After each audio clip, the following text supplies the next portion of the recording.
ଲୁକ 12 ଅଧ୍ୟାୟ। କପଟତା ବିଷୟରେ ସାବଧାନ। ଏଥିମଧ୍ୟରେ ଅସଂଖ୍ୟ ଅସଂଖ୍ୟ ଲୋକ ଏକତ୍ର ହୋଇ ପରସ୍ପର ଉପରେ ମାଡ଼ି ପଡ଼ୁଥିଲେ। ସେତେବେଳେ ସେ ପ୍ରଥମେ ଆପଣ ଶିଷ୍ୟମାନଙ୍କୁ କହିବାକୁ ଲାଗିଲେ, ଫାରୁସୀମାନଙ୍କ ଖମିର ସ୍ୱରୂପ କପଟତା ବିଷୟରେ ସାବଧାନ ହୋଇଥାଅ। କିନ୍ତୁ ଯାହା ପ୍ରକାଶିତ ନ ହେବ ଏପରି ଆଚ୍ଛାଦିତ କିଛି ନାହିଁ, ଆଉ ଯାହା ଜଣା ନ ଯିବ ଏପରି ଗୁପ୍ତ କିଛି ନାହିଁ। ଅତଏବ ତୁମ୍ଭେମାନେ ଯାହା ଯାହା ଅନ୍ଧକାରରେ କହିଅଛ ସେହି ସବୁ ଆଲୋକରେ ଶୁଣାଯିବ, ପୁଣି ଯାହା ଯାହା ଗୁପ୍ତ କୋଠରୀରେ ଗୋପନରେ କହିଅଛ ତାହା ଘର ଛାତ ଉପରେ ଘୋଷଣା କରାଯିବ। ଭୟ ନ କର। କିନ୍ତୁ ମୋର ବନ୍ଧୁ ଯେ ତୁମ୍ଭମାନଙ୍କୁ ମୁଁ କହୁଅଛି, ଯେଉଁମାନେ ଶରୀରକୁ ବୋଧ କରନ୍ତି ମାତ୍ର ତାହାପରେ ଆଉ କିଛି କରିପାରନ୍ତି ନାହିଁ, ସେମାନଙ୍କୁ ଭୟ କର ନାହିଁ। କିନ୍ତୁ କାହାକୁ ଭୟ କରିବ ତାହା ମୁଁ ତୁମ୍ଭମାନଙ୍କୁ ଜଣାଇବି। ବୋଧ କଲା ଓତାରେ ନରକରେ ନିକ୍ଷେପ କରିବା ନିମନ୍ତେ ଯାହାଙ୍କର ଅଧିକାର ଅଛି ତାହାଙ୍କୁ ଭୟ କର। ହଁ, ମୁଁ ତୁମ୍ଭମାନଙ୍କୁ ସତ୍ୟ କହୁଅଛି, ତାହାଙ୍କୁ ଭୟ କର। 5ଟି ଘରଚଟିଆ କ'ଣ ଯୋଡ଼ିଏ ପଇସାରେ ବିକାଯାନ୍ତି ନାହିଁ?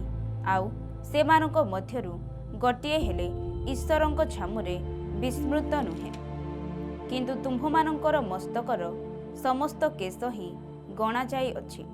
ଭୟ କର ନାହିଁ, ତୁମ୍ଭେମାନେ ଅନେକ ଘର ଚଟିଆଠାରୁ ଶ୍ରେଷ୍ଠ। ଲୋକଙ୍କ ସାକ୍ଷାତରେ ଖ୍ରୀଷ୍ଟଙ୍କୁ ସ୍ୱୀକାର। ଆଉ ମୁଁ ତୁମ୍ଭମାନଙ୍କୁ କହୁଅଛି, ଯେ କେହି ଲୋକଙ୍କ ସାକ୍ଷାତରେ ମୋତେ ସ୍ୱୀକାର କରିବ, ମନୁଷ୍ୟପୁତ୍ର ମଧ୍ୟ ଈଶ୍ୱରଙ୍କ ଦୂତମାନଙ୍କ ସାକ୍ଷାତରେ ତାହାକୁ ସ୍ୱୀକାର କରିବେ। କିନ୍ତୁ ଯେ ଲୋକଙ୍କ ସାକ୍ଷାତରେ ମୋତେ ଅସ୍ୱୀକାର କରିବ, ସେ ଈଶ୍ୱରଙ୍କ ଦୂତମାନଙ୍କ ସାକ୍ଷାତରେ ଅସ୍ୱୀକାର କରାଯିବ। ଆଉ ଯେ କେହି ମନୁଷ୍ୟପୁତ୍ରଙ୍କ ବିରୁଦ୍ଧରେ କଥା କହିବ ତାହାକୁ କ୍ଷମା ଦିଆଯିବ, ମାତ୍ର ଯେ ପବିତ୍ର ଆତ୍ମାଙ୍କ ବିରୁଦ୍ଧରେ ନିନ୍ଦା କଥା କହିବ ତାହାକୁ କ୍ଷମା ଦିଆଯିବ ନାହିଁ। ଆଉ ଯେତେବେଳେ ସେମାନେ ତୁମ୍ଭମାନଙ୍କୁ ସମାଜ ଗୃହ, କର୍ତ୍ତୃପକ୍ଷ ଓ କ୍ଷମତା ପ୍ରାପ୍ତ ବ୍ୟକ୍ତିମାନଙ୍କ ନିକଟକୁ ଘେନିଯିବେ, ସେତେବେଳେ ତୁମ୍ଭେମାନେ ଆପଣା ସପକ୍ଷରେ କିପରି ବା କି କଥା ଉତ୍ତର ଦେବ କିମ୍ବା କ'ଣ କହିବ ସେ ବିଷୟରେ ଚିନ୍ତିତ ହୁଅ ନାହିଁ। କାରଣ କ'ଣ କହିବାକୁ ହେବ ତାହା ପବିତ୍ର ଆତ୍ମା ସେହି ଦଣ୍ଡରେ ତୁମ୍ଭମାନଙ୍କୁ ଶିଖାଇବେ। ମୂର୍ଖ ଧନୀର ଦୃଷ୍ଟାନ୍ତ। ଲୋକସମୂହ ମଧ୍ୟରୁ ଜଣେ ତାହାଙ୍କୁ କହିଲା, ହେ ଗୁରୁ, ମୋର ଭାଇକୁ ମୋ ସହିତ ପୈତୃକ ସମ୍ପତ୍ତି ଭାଗ କରିଦେବା ନିମନ୍ତେ କହନ୍ତୁ। କିନ୍ତୁ ସେ ତାହାଙ୍କୁ ଉତ୍ତର କରି କହିଲେ, ହେ ଭାଇ, କିଏ ମୋତେ ତୁମ୍ଭମାନଙ୍କ ଉପରେ ବିଚାରକର୍ତ୍ତା ଓ ବିଭାଗ କର୍ତ୍ତା କରି ନିଯୁକ୍ତ କଲା? ପୁଣି ସେ ସେମାନଙ୍କୁ କହିଲେ, ସାବଧାନ, ସମସ୍ତ ପ୍ରକାର ଲୋଭରୁ ଆପଣା ଆପଣାକୁ ଦୂରରେ ରଖ। କାରଣ ଜଣେ ଲୋକର ଜୀବନ ତାହାର ସମ୍ପତ୍ତିର ପ୍ରାଚୁର୍ଯ୍ୟ ଉପରେ ନିର୍ଭର କରେ ନାହିଁ। ଆଉ ସେ ସେମାନଙ୍କୁ ଏହି ଦୃଷ୍ଟାନ୍ତ କହିଲେ, ଜଣେ ଧନୀ ଲୋକର କ୍ଷେତରେ ବହୁତ ଫସଲ ହେଲା। ସେଥିରେ ସେ ମନେ ମନେ ବିବେଚନା କରି କହିଲା, କ'ଣ କରିବି, କାରଣ ମୋହର ଫସଲ ସଂଗ୍ରହ କରି ରଖିବା ନିମନ୍ତେ ସ୍ଥାନ ନାହିଁ। ପୁଣି ସେ କହିଲା, ଏହା କରିବି, ମୋର ଅମାର ସବୁ ଭାଙ୍ଗି ବଡ଼ ବଡ଼ କରି ତୋଳିବି ଓ ସେ ସବୁରେ ମୋର ଶସ୍ୟ ଓ ଦ୍ରବ୍ୟ ସବୁ ସଂଗ୍ରହ କରି ରଖିବି। ଆଉ ମୁଁ ମୋର ପ୍ରାଣକୁ କହିବି, ରେ ପ୍ରାଣ, ଅନେକ ବର୍ଷ ନିମନ୍ତେ ତୋର ବହୁତ ଦ୍ରବ୍ୟ ସଞ୍ଚିତ ଅଛି। ବିଶ୍ରାମ କର, ଭୋଜନ କର, ଆମୋଦ କର। କିନ୍ତୁ ଈଶ୍ୱର ତାହାଙ୍କୁ କହିଲେ, ରେ ନିର୍ବୋଧ, ଆଜି ରାତିରେ ତୋର ପ୍ରାଣ ତୋଠାରୁ ନିଆଯିବ। ସେଥିରେ ତୁ ଯାହା ଯାହା ଆୟୋଜନ କରିଅଛୁ ସେହି ସବୁ କାହାର ହେବ? ଯେ ଆପଣା ନିମନ୍ତେ ଧନ ସଞ୍ଚୟ କରେ କିନ୍ତୁ ଈଶ୍ୱରଙ୍କ ବିଷୟରେ ଧନୀ ନୁହେଁ, ତାହା ପ୍ରତି ଏହିପରି ଘଟେ। ଚିନ୍ତିତ ନ ହୁଅ। ସେ ଆପଣା ଶିଷ୍ୟମାନଙ୍କୁ କହିଲେ, ଏ ନିମନ୍ତେ ମୁଁ ତୁମ୍ଭମାନଙ୍କୁ କହୁଅଛି, କ'ଣ ଖାଇବ ଏପରି ଭାଲି ତୁମ୍ଭମାନଙ୍କ ଜୀବନ ନିମନ୍ତେ, କିମ୍ବା କ'ଣ ପିନ୍ଧିବ ଏପରି ଭାଲି ତୁମ୍ଭମାନଙ୍କ ଶରୀର ନିମନ୍ତେ ମଧ୍ୟ ଚିନ୍ତା କର ନାହିଁ। କାରଣ ଭକ୍ଷ୍ୟ ଅପେକ୍ଷା ଜୀବନ ଓ ବସ୍ତ୍ର ଅପେକ୍ଷା ଶରୀର ଶ୍ରେଷ୍ଠ। କୁଆମାନଙ୍କ ବିଷୟ ଭାବି ଦେଖ, ସେମାନେ ବୁଣନ୍ତି ନାହିଁ କି କାଟନ୍ତି ନାହିଁ, ପୁଣି ସେମାନଙ୍କର ଗଳାଘର ବା ଅମାର ନାହିଁ, ଆଉ ଈଶ୍ୱର ସେମାନଙ୍କୁ ଆହାର ଦିଅନ୍ତି। ତୁମ୍ଭେମାନେ ପକ୍ଷୀମାନଙ୍କ ଅପେକ୍ଷା କେତେ ଅଧିକ ଶ୍ରେଷ୍ଠ। ପୁଣି ତୁମ୍ଭମାନଙ୍କ ମଧ୍ୟରେ କିଏ ଚିନ୍ତା କରି କରି ଆପଣା ଆୟୁ ହାତେ ଦୀର୍ଘ କରିପାରେ? ଅତଏବ ତୁମ୍ଭେମାନେ ଯଦି ସବୁଠାରୁ କ୍ଷୁଦ୍ର ବିଷୟ ସୁଦ୍ଧା କରିବାକୁ ସକ୍ଷମ ନୁହଁ, ତେବେ ଅନ୍ୟ ସମସ୍ତ ବିଷୟ ସମ୍ବନ୍ଧରେ କାହିଁକି ଚିନ୍ତା କରୁଅଛ? ପୁଷ୍ପଗୁଡ଼ିକ ବିଷୟ ଭାବି ଦେଖ, ସେଗୁଡ଼ିକ କିପରି ସୂତା କାଟନ୍ତି ନାହିଁ କି ବୁଣନ୍ତି ନାହିଁ। ତଥାପି ମୁଁ ତୁମ୍ଭମାନଙ୍କୁ କହୁଅଛି, ସଲୋମନ ସୁଦ୍ଧା ଆପଣାର ସମସ୍ତ ଐଶ୍ୱର୍ଯ୍ୟରେ ଏଗୁଡ଼ିକ ମଧ୍ୟରୁ କଟିକ ପରି ବିଭୂଷିତ ନଥିଲେ। କିନ୍ତୁ ଯେଉଁ ଘାସ ଆଜି କ୍ଷେତରେ ଅଛି ଆଉ କାଲି ଚୁଲିରେ ପକାଯାଏ, ତାହାକୁ ଯେବେ ଈଶ୍ୱର ଏ ପ୍ରକାର ବେଶ ଦିଅନ୍ତି, ତେବେ ହେ ଅଳ୍ପ ବିଶ୍ୱାସୀମାନେ, ସେ ତୁମ୍ଭମାନଙ୍କୁ କେତେ ଅଧିକ ରୂପେ ନ ଦେବେ। ପୁଣି କ'ଣ ଖାଇବ ଓ କ'ଣ ପିଇବ, ତାହା ତୁମ୍ଭେମାନେ ଖୋଜି ବୁଲ ନାହିଁ କିମ୍ବା ଚିନ୍ତିତ ହୁଅ ନାହିଁ, କାରଣ ଜଗତର ବିଜାତୀୟମାନେ ଏହିସବୁ ବିଷୟ ଖୋଜି ବୁଲନ୍ତି। କିନ୍ତୁ ଏହି ସମସ୍ତ ବିଷୟ ଯେ ତୁମ୍ଭମାନଙ୍କର ପ୍ରୟୋଜନ, ତାହା ତୁମ୍ଭମାନଙ୍କର ପିତା ଜାଣନ୍ତି। ବରଞ୍ଚ ତୁମ୍ଭେମାନେ ତାହାଙ୍କ ରାଜ୍ୟ ଅନ୍ୱେଷଣ କର, ଆଉ ଏହି ସମସ୍ତ ବିଷୟ ମଧ୍ୟ ତୁମ୍ଭମାନଙ୍କୁ ଦିଆଯିବ। ହେ ସାନ ପୋଲ, ଭୟ କର ନାହିଁ, କାରଣ ତୁମ୍ଭମାନଙ୍କୁ ସେହି ରାଜ୍ୟ ଦେବା ନିମନ୍ତେ ତୁମ୍ଭମାନଙ୍କ ପିତାଙ୍କର ସନ୍ତୋଷ। ତୁମ୍ଭମାନଙ୍କର ଯାହା ଅଛି ତାହା ବିକ୍ରୟ କରି ଦାନ କର, ଯାହା କ୍ଷୟ ପାଏ ନାହିଁ, ଏପରି ଥଳି ଆପଣା ଆପଣା ନିମନ୍ତେ ପ୍ରସ୍ତୁତ କର, ଯେଉଁଠାରେ ଚୋର ନିକଟକୁ ଆସେ ନାହିଁ କିମ୍ବା କୀଟ ନଷ୍ଟ କରେ ନାହିଁ। ଏପରି ସ୍ୱର୍ଗରେ ଅକ୍ଷୟ ଧନ ସଞ୍ଚୟ କର, କାରଣ ଯେଉଁଠାରେ ତୁମ୍ଭମାନଙ୍କର ଧନ, ସେହିଠାରେ ମଧ୍ୟ ତୁମ୍ଭମାନଙ୍କର ମନ। ଜାଗ୍ରତ ଦାସ, ତୁମ୍ଭମାନଙ୍କର କଟି ବନ୍ଧା ଥାଉ ଓ ପ୍ରଦୀପ ଜଳୁଥାଉ। ଆଉ ପ୍ରଭୁ ବିବାହ ଉତ୍ସବରୁ ବାହୁଡ଼ି ଆସି ଦ୍ୱାରରେ ମାରିବା ମାତ୍ର ଯେଉଁ ଲୋକମାନେ ତାଙ୍କ ନିମନ୍ତେ ତତ୍କ୍ଷଣା ଦ୍ୱାର ଫିଟାଇବାକୁ ଅପେକ୍ଷାରେ ଥାନ୍ତି, ତୁମ୍ଭେମାନେ ସେମାନଙ୍କ ପରି ହୋଇ ରହିଥାଅ। ପ୍ରଭୁ ଆସି ଯେଉଁ ଦାସମାନଙ୍କୁ ଜାଗ୍ରତ ଦେଖିବେ, ସେମାନେ ଧନ୍ୟ। ମୁଁ ତୁମ୍ଭମାନଙ୍କୁ ସତ୍ୟ କହୁଅଛି, ସେ ଆପଣାର କଟି ବନ୍ଧନ କରି ସେମାନଙ୍କୁ ଭୋଜନରେ ବସାଇ ନିକଟକୁ ଯାଇ ସେବା କରିବେ। ଆଉ ସେ ଯଦି ଦ୍ୱିତୀୟ କି ତୃତୀୟ ପ୍ରହରରେ ସୁଦ୍ଧା ଆସି ସେମାନଙ୍କୁ ସେପରି ଦେଖନ୍ତି, ତାହାହେଲେ ସେହି ଦାସମାନେ ଧନ୍ୟ। କିନ୍ତୁ ଏହା ଜାଣିଥାଅ, କେଉଁ ଦଣ୍ଡରେ ଚୋର ଆସିବ, ଏହା ଗୃହକର୍ତ୍ତା ଯେବେ ଜାଣନ୍ତେ, ତାହାହେଲେ ସେ ଆପଣା ଗୃହରେ ସିନ୍ଧି କାଟିବାକୁ ଦିଅନ୍ତେ ନାହିଁ। ତୁମ୍ଭେମାନେ ମଧ୍ୟ ପ୍ରସ୍ତୁତ ହୋଇଥାଅ, କାରଣ ଯେଉଁ ଦଣ୍ଡରେ ତୁମ୍ଭେମାନେ ମନେ କରୁନଥିବ, ସେହି ଦଣ୍ଡରେ ମନୁଷ୍ୟପୁତ୍ର ଆସିବେ। ସେଥିରେ ପିତର କହିଲେ, ହେ ପ୍ରଭୁ, ଆପଣ କେବଳ ଆମ୍ଭମାନଙ୍କୁ ନା ସମସ୍ତଙ୍କୁ ଏହି ଦୃଷ୍ଟାନ୍ତ କହୁଅଛନ୍ତି? ପ୍ରଭୁ କହିଲେ, ଏଣୁ ଆପଣା ପରିଜନମାନଙ୍କୁ ଯଥା ସମୟରେ ନିରୂପିତ ପଡ଼ିଦେବା ନିମନ୍ତେ ପ୍ରଭୁ ଯାହାଙ୍କୁ ସେମାନଙ୍କ ଉପରେ ନିଯୁକ୍ତ କରିବେ, ଏପରି ବିଶ୍ୱସ୍ତ ଓ ବୁଦ୍ଧିମାନ ବେବର୍ତ୍ତା କିଏ? ପ୍ରଭୁ ଆସି ଆପଣାର ଯେଉଁ ଦାସକୁ ସେ ପ୍ରକାର କରୁଥିବା ଦେଖିବେ, ସେ ଧନ୍ୟ। ମୁଁ ତୁମ୍ଭମାନଙ୍କୁ ସତ୍ୟ କହୁଅଛି, ସେ ତାହାକୁ ଆପଣାର ସର୍ବସ୍ୱ ଉପରେ ନିଯୁକ୍ତ କରିବେ।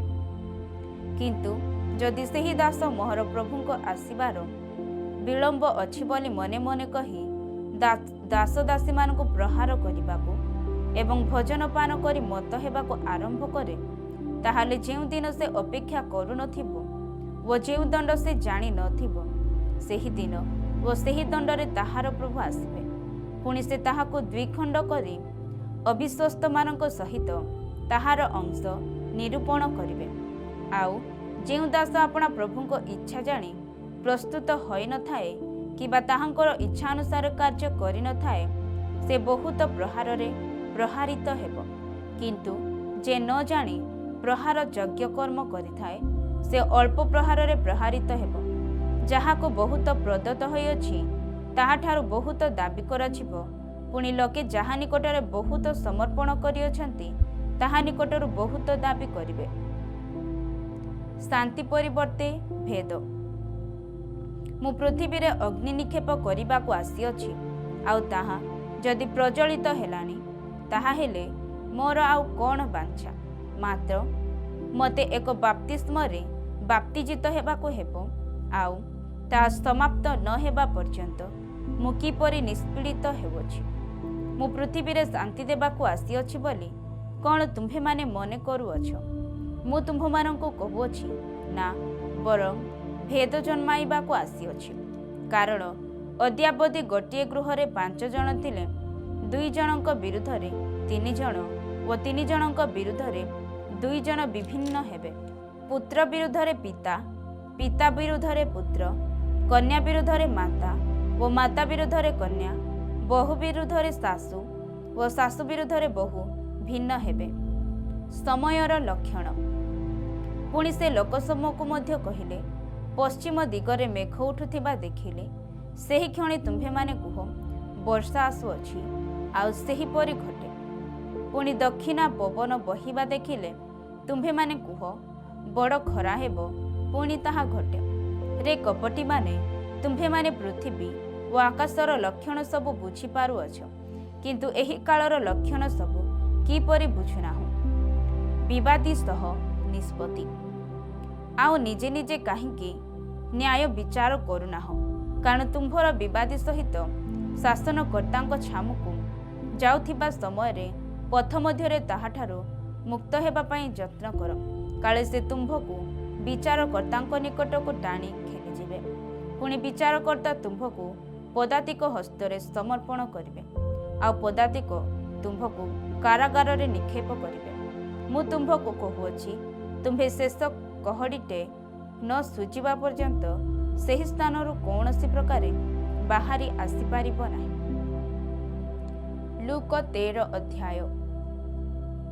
ମନ ପରିବର୍ତ୍ତନ ନଚେତ୍ ବିନାଶ। ସେହି ସମୟରେ କେତେକ ଲୋକ ଆସି ପିଲାତ ଯେଉଁ ଗାଲିଲୀୟମାନଙ୍କ ରକ୍ତ ସେମାନଙ୍କର ବଳି ସହିତ ମିଶ୍ରିତ କରିଥିଲେ, ସେମାନଙ୍କ ବିଷୟରେ ତାହାଙ୍କୁ ଜଣାଇଲେ। ସେଥିରେ ସେ ସେମାନଙ୍କୁ ଉତ୍ତର ଦେଲେ, ଏହା ସବୁ ଭୋଗ କରିବାରୁ ଏହି ଗାଲିଲୀୟମାନେ ଅନ୍ୟ ସମସ୍ତ ଗାଲିଲୀୟମାନଙ୍କ ଅପେକ୍ଷା ଅଧିକ ପାପୀ ବୋଲିକି ତୁମ୍ଭେମାନେ ମନେ କରୁଅଛ। ମୁଁ ତୁମ୍ଭମାନଙ୍କୁ କହୁଅଛି ନା, କିନ୍ତୁ ମନ ପରିବର୍ତ୍ତନ ନ କଲେ ତୁମ୍ଭେମାନେ ସମସ୍ତେ ସେହି ପ୍ରକାର ବିନଷ୍ଟ ହେବ। କିମ୍ବା ଶିଲୋହରେ ସେହି ଯେଉଁ 18 ଜଣଙ୍କ ଉପରେ ପ୍ରହରୀ ଗୃହ ପଡ଼ି ସେମାନଙ୍କର ପ୍ରାଣନାଶ କଲା, ସେମାନେ ସମସ୍ତ ଜେରୁସାଲେମବାସୀଙ୍କ ଅପେକ୍ଷା ଅଧିକ ଅପରାଧୀ ଭଲିକି ତୁମ୍ଭେମାନେ ମନେ କରୁଅଛ। ମୁଁ ତୁମ୍ଭମାନଙ୍କୁ କହୁଅଛି ନା, କିନ୍ତୁ ମନ ପରିବର୍ତ୍ତନ ନ କଲେ ତୁମ୍ଭେମାନେ ସମସ୍ତେ ସେହିପରି ବିନଷ୍ଟ ହେବ। ଅଫଳନ୍ତି ଡିମ୍ବିରି ବୃକ୍ଷର ଦୃଷ୍ଟାନ୍ତ। ଆଉ ସେ ଏହି ଦୃଷ୍ଟାନ୍ତ କହିଲେ, ଜଣଙ୍କର ଦ୍ରାକ୍ଷା କ୍ଷେତ୍ରରେ ଗୋଟିଏ ଡିମ୍ବିରି ଗଛ ଲଗାଯାଇଥିଲା। ସେ ଆସି ସେଥିର ଫଳ ଖୋଜିଲେ, କିନ୍ତୁ ପାଇଲେ ନାହିଁ। ତେଣୁ ସେ ମାଲିକ କହିଲେ, ଦେଖ, ଏହି 3 ବର୍ଷ ହେଲା ମୁଁ ଆସି ଏହି ଡିମ୍ବିରି ଗଛରେ ଫଳ ଖୋଜୁଅଛି, କିନ୍ତୁ ପାଉନାହିଁ। ଏହାକୁ ହାଣି ପକାଅ। ଏଇଟା କାହିଁକି ଭୂମିକୁ ମଧ୍ୟ ଅକର୍ମଣ୍ୟ କରୁଅଛି? ମାତ୍ର ସେ ତାଙ୍କୁ ଉତ୍ତର ଦେଲା, ପ୍ରଭୁ, ଏହାକୁ ଏହି ବର୍ଷଟି ମଧ୍ୟ ଛାଡ଼ି ଦିଅନ୍ତୁ। ମୁଁ ଇତିମଧ୍ୟରେ ଏହାର ଚାରିପାଖ ଖୋଳି ଖତ ଦେବି, ଆଉ ପରେ ଫଳ ହୁଏ ତ ଭଲ, ନହେଲେ ତାହାକୁ ହାଣି ପକାଇବେ। କୁବ୍ଜା ସ୍ତ୍ରୀ ଲୋକର ସୁସ୍ଥତା। ଥରେ ସେ ବିଶ୍ରାମ ବାରରେ ଗୋଟିଏ ସମାଜ ଗୃହରେ ଶିକ୍ଷା ଦେଉଥିଲେ। ଆଉ ଦେଖ, 18 ବର୍ଷ ପର୍ଯ୍ୟନ୍ତ ଦୁର୍ବଳକାରୀ ଆତ୍ମା ଦ୍ୱାରା ଆବିଷ୍ଟ ଜଣେ ସ୍ତ୍ରୀ ଲୋକ ସେଠାରେ ଥିଲା। ସେ କୁବ୍ଜା ହୋଇ କୌଣସି ପ୍ରକାରେ ଆପଣାକୁ ସଳଖ କରିପାରୁନଥିଲା। ଯୀଶୁ ତାହାଙ୍କୁ ଦେଖି ପାଖକୁ ଡାକି କହିଲେ, ହେ ନାରୀ, ତୁମ୍ଭର ଦୁର୍ବଳତାରୁ ମୁକ୍ତ ହେଲ। ଆଉ ସେ ତାହା ଉପରେ ହାତ ଥୋଇଲେ। ସେଥିରେ ସେହି କ୍ଷଣି ସଳଖ ହୋଇ ଈଶ୍ୱରଙ୍କର ମହିମା କୀର୍ତ୍ତନ କରିବାକୁ ଲାଗିଲା। କିନ୍ତୁ ଯୀଶୁ ବିଶ୍ରାମ ବାରରେ ସୁସ୍ଥ କରିବାରୁ ସମାଜ ଗୃହର ଅଧ୍ୟକ୍ଷ ବିରକ୍ତ ହୋଇ ଲୋକସମୂହକୁ ଉତ୍ତର ଦେଲେ, କର୍ମ କରିବା ନିମନ୍ତେ 6 ଦିନ ଅଛି, ଏଣୁ ସେହି ସବୁ ଦିନରେ ଆସି ସୁସ୍ଥ ହୁଅ, ବିଶ୍ରାମ ବାରରେ ଆସ ନାହିଁ। କିନ୍ତୁ ପ୍ରଭୁ ତାହାଙ୍କୁ ଉତ୍ତର ଦେଲେ, ରେ କପଟିମାନେ, ତୁମ୍ଭେମାନେ ପ୍ରତ୍ୟେକ କ'ଣ ବିଶ୍ରାମ ବାରରେ ଆପଣା ଆପଣା ବଳଦ କିମ୍ବା ଗଧ ଗୁହାଳରୁ ଫିଟାଇ ଘେନି ଯାଇ ପାଣି ପିଆଅ ନାହିଁ? ତେବେ ଦେଖ, 18 ବର୍ଷ ବ୍ୟାପୀ ଶୟତାନ ଦ୍ୱାରା ଆବଦ୍ଧ ଅବ୍ରାହମଙ୍କର କନ୍ୟା ଏହି ସ୍ତ୍ରୀ ଲୋକଟି କ'ଣ ବିଶ୍ରାମ ବାରରେ ଆପଣା ବନ୍ଧନରୁ ମୁକ୍ତ ହେବା ଆବଶ୍ୟକ ନଥିଲା? ଆଉ ସେ ଏହି କଥା ସବୁ କହନ୍ତି ତାହାଙ୍କ ବିପକ୍ଷ ସମସ୍ତେ ଲଜ୍ଜିତ ହେବାକୁ ଲାଗିଲେ। ମାତ୍ର ଲୋକସମୂହ ତାହାଙ୍କ କୃତ ସମସ୍ତ ମହତ କର୍ମ ସକାଶେ ଆନନ୍ଦ କରିବାକୁ ଲାଗିଲେ। ସରିଷ ଦାନା ଓ ଖମିରର ଦୃଷ୍ଟାନ୍ତ। ସେଥିରେ ସେ କହିଲେ, ଈଶ୍ୱରଙ୍କର ରାଜ୍ୟ କାହା ସଦୃଶ, ପୁଣି କାହା ସାଙ୍ଗରେ ମୁଁ ତାହାର ତୁଳନା କରିବି। ତାହା ଏ ପ୍ରକାର ଗୋଟିଏ ସରିଷ ଦାନା ପରି, ଯାହା ନେଇ ଜଣେ ଲୋକ ଆପଣା ବଗିଚାରେ ବୁଣିଲା, ଆଉ ତାହା ବଢ଼ି ଗଛ ହେଲା। ପୁଣି ଆକାଶର ଚଢ଼େଇମାନେ ଆସି ତାହାର ଡାଳରେ ବସିଲେ। ସେ ଆହୁରି କହିଲେ, ମୁଁ କାହା ସହିତ ଈଶ୍ୱରଙ୍କ ରାଜ୍ୟର ତୁଳନା କରିବି। ତାହା ଖମିର ସଦୃଶ। ଜଣେ ସ୍ତ୍ରୀ ଲୋକ ତାହା ଘେନି ମହେନେ ମଇଦା ମଧ୍ୟରେ ଘୋଡ଼ାଇ ରଖିଲା, ଆଉ ଶେଷରେ ସମସ୍ତ ଖମିରମୟ ହେଲା। ସଂକୀର୍ଣ୍ଣ ଦ୍ୱାର। ଏଥିଉତ୍ତାରେ ସେ ନଗରେ ନଗରେ ଓ ଗ୍ରାମେ ଗ୍ରାମେ ଭ୍ରମଣ କରି ଶିକ୍ଷା ଦେଉ ଦେଉ ଜିରୁସାଲାମ ଆଡ଼କୁ ଯାତ୍ରା କରୁଥିଲେ। ଆଉ ଜଣେ ତାହାଙ୍କୁ କହିଲେ, ପ୍ରଭୁ, ପରିତ୍ରାଣ ପାଇବା ଲୋକମାନଙ୍କ ସଂଖ୍ୟା କ'ଣ ଅଳ୍ପ? ସେଥିରେ ସେ ସେମାନଙ୍କୁ କହିଲେ, ସଂକୀର୍ଣ୍ଣ ଦ୍ୱାର ଦେଇ ପ୍ରବେଶ କରିବାକୁ ପ୍ରାଣପଣ କର, କାରଣ ମୁଁ ତୁମ୍ଭମାନଙ୍କୁ କହୁଅଛି, ଅନେକ ପ୍ରବେଶ କରିବା ନିମନ୍ତେ ଚେଷ୍ଟା କରିବେ, କିନ୍ତୁ ପାରିବେ ନାହିଁ। ଗୃହକର୍ତ୍ତା ଉଠି ଦ୍ୱାର ବନ୍ଦ କଲା ଉତ୍ତାରେ ଯେତେବେଳେ ତୁମ୍ଭେମାନେ ବାହାରେ ଠିଆ ହୋଇ ରହିବ ଓ ହେ ପ୍ରଭୁ, ଆମ୍ଭମାନଙ୍କ ନିମନ୍ତେ ଦ୍ୱାର ଫିଟାନ୍ତୁ, ଏହା କହି ଦ୍ୱାରରେ ମାରିବାକୁ ଲାଗିବ, ସେତେବେଳେ ସେ ତୁମ୍ଭମାନଙ୍କୁ ଉତ୍ତର ଦେବେ, ତୁମ୍ଭେମାନେ କେଉଁ ସ୍ଥାନର ଲୋକ, ତାହା ମୁଁ ଜାଣେ ନାହିଁ।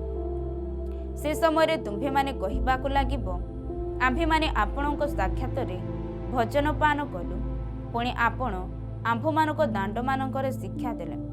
ଆଉ ସେ ତୁମ୍ଭମାନଙ୍କୁ କହିବେ, ତୁମ୍ଭେମାନେ କେଉଁ ସ୍ଥାନର ଲୋକ, ତାହା ମୁଁ ଜାଣେ ନାହିଁ। ହେ ଅଧର୍ମାଚାରୀ, ସମସ୍ତେ ମୋ ପାଖରୁ ଦୂର ହୁଅ।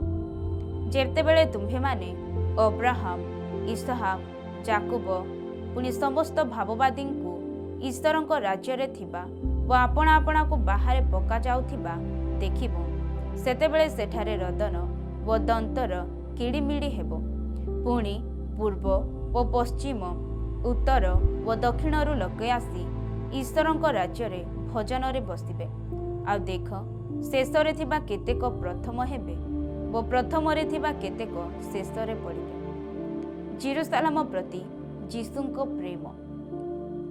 ସେହି ଦଣ୍ଡରେ କେତେକ ଫାରୁସୀ ତାହାଙ୍କ ନିକଟକୁ ଆସି କହିଲେ, ଏ ସ୍ଥାନ ଛାଡ଼ି ବାହାରି ଯାଆନ୍ତୁ, କାରଣ ହେରୋଦ ଆପଣଙ୍କୁ ବଧ କରିବାକୁ ଇଚ୍ଛା କରୁଅଛନ୍ତି। ସେଥିରେ ସେ ସେମାନଙ୍କୁ କହିଲେ, ତୁମ୍ଭେମାନେ ଯାଇ ସେହି କୋକିଶିଆଳିକୁ କୁହ, ଦେଖ, ମୁଁ ଆଜି ଓ କାଲି ଭୂତ ଛଡ଼ାଉଅଛି ଓ ଆରୋଗ୍ୟ କରୁଅଛି, ପୁଣି ତୃତୀୟ ଦିନରେ ମୁଁ ସିଦ୍ଧ ହେବି। ଯାହା ହେଉ, ଆଜି, କାଲି ଓ ପରଦିନ ମୋତେ ଯାତ୍ରା କରିବାକୁ ହେବ, କାରଣ ଜେରୁସାଲାମର ବାହାରେ ଭାବବାଦୀର ବିନଷ୍ଟ ହେବା ଉଚିତ ନୁହେଁ। ଗୋ ଜେରୁସାଲାମ, ଗୋ ଜେରୁସାଲାମ, ଭାବବାଦୀମାନଙ୍କ ହତ୍ୟାକାରିଣୀ ଓ ଆପଣ ନିକଟକୁ ପ୍ରେରିତମାନଙ୍କ ପ୍ରସ୍ତରଘାତରେ। ଗୋ ଜେରୁସାଲାମ, ଗୋ ଜେରୁସାଲାମ, ଭାବବାଦୀମାନଙ୍କ ହତ୍ୟାକାରିଣୀ ଓ ଆପଣା ନିକଟକୁ ପ୍ରେରିତମାନଙ୍କ ପ୍ରସ୍ତରଘାତକାରିଣୀ। କୁକୁଟି ଗୁଡ଼ିକ ଯେପରି ପକ୍ଷ ତଳେ ଆପଣା ଶାବକମାନଙ୍କୁ ଏକତ୍ର କରେ, ସେହିପରି ମୁଁ କେତେଥର ତୋହର ସନ୍ତାନମାନଙ୍କୁ ଏକତ୍ର କରିବାକୁ ଇଚ୍ଛା କଲି, କିନ୍ତୁ ତୁମ୍ଭେମାନେ ଇଚ୍ଛୁକ ହେଲ ନାହିଁ। ଦେଖ, ତୁମ୍ଭମାନଙ୍କ ଘର ତୁମ୍ଭମାନଙ୍କ ହାତରେ ଛାଡ଼ି ଦିଆଯାଉଅଛି। ଆଉ ମୁଁ ତୁମ୍ଭମାନଙ୍କୁ କହୁଅଛି, ପ୍ରଭୁଙ୍କ ନାମରେ ଯିଏ ଆସୁଅଛନ୍ତି, ସେ ଧନ୍ୟ। ତୁମ୍ଭେମାନେ ଯେଉଁଦିନ ଏହି କଥା କହିବ, ସେହି ଦିନ ନ ଆସିବା ପର୍ଯ୍ୟନ୍ତ ମୋତେ ନିଶ୍ଚୟ ଆଉ ଦେଖିବ ନାହିଁ।